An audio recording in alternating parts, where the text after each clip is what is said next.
At the stroke of the midnight hour, when the world sleeps, India will awake to life and freedom. 2047 में जब देश आजादी के 100 साल मनाएगा, मेरा देश विकसित भारत बन के रहेगा।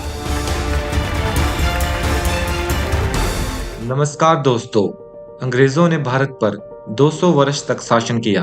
हमें यह आजादी अचानक हिंसक ताकतों के कारण नहीं बल्कि भारतीयों के निरंतर विरोध और संघर्ष के परिणाम स्वरूप मिली।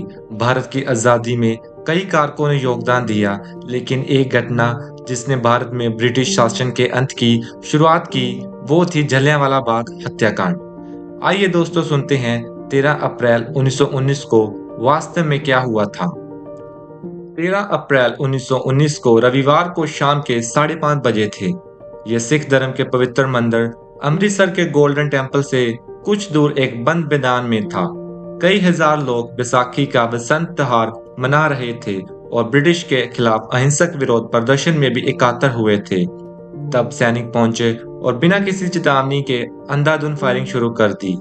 50 सैनिकों ने 10 मिनट तक लगातार 1650 गोलियां चलाई।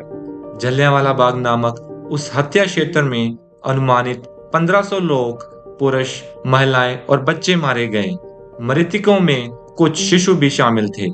इस हत्याकांड के मुख्य दोषी ब्रिगेडियर जनरल डायर थे। इसने ब्रिटिश और भारत दोनों को हिलाकर रख दिया, क्योंकि लोग पहले से ही युद्ध के समय के संकटों का सामना कर रहे थे। आइए दोस्तों देखें कि वास्तव में इस हत्याकांड का कारण क्या था।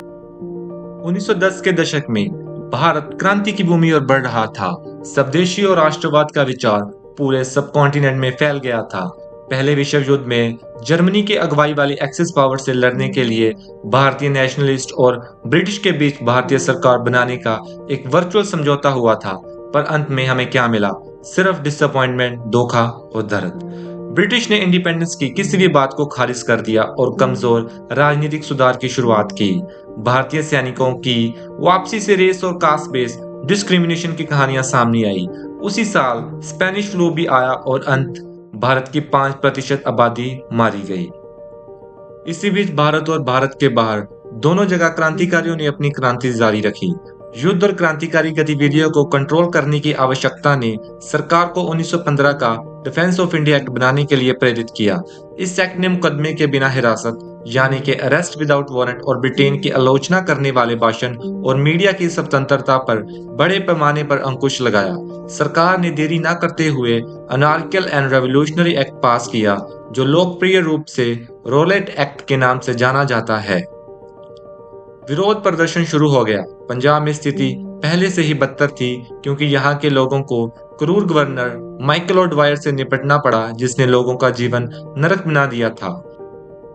यहाँ पर दोस्तों मैं एक डिफरेंस क्लियर करना चाहता हूँ, जो कि अक्सर रहता है between Michael O'Dwyer and General Dyer. Michael O'Dwyer उस समय के पंजाब के गवर्नर थे, जो कि शहीद उधम सिंह के अनुसार रियल कल्प्रिट थे इस हत्याकांड के। वहीं दूसरी ओर जनरल डायर थे, जिन्होंने जलियांवाला बाग में गोलियों का आदेश दिया था। चलिए आगे चलते हैं। रोलेट एक्ट के बाद अप्रैल 1919 की शुरुआत में अमृतसर के व्यापारियों ने हड़ताल शुरू कर दी। डॉक्टर सत्यपाल और सैफुद्दीन किचलू, अमृतसर के दोनों कांग्रेस लीडर्स ने शहर में कम्युनल एकता स्थापित करना शुरू कर दिया था। 10 अप्रैल को उनकी गिरफ्तारी से जनता और भड़क गई। जनता ने अपने नेता की गिरफ्तारी खिलाफ विरोध प्रदर्शन शुरू कर दिया। पुलिस ने प्रदर्शनकारियों पर सख्ती की और जवाबी कार्रवाई में प्रदर्शनकारियों ने भी अंग्रेजी महिला मार्सला शेरवुड पर हमला कर दिया।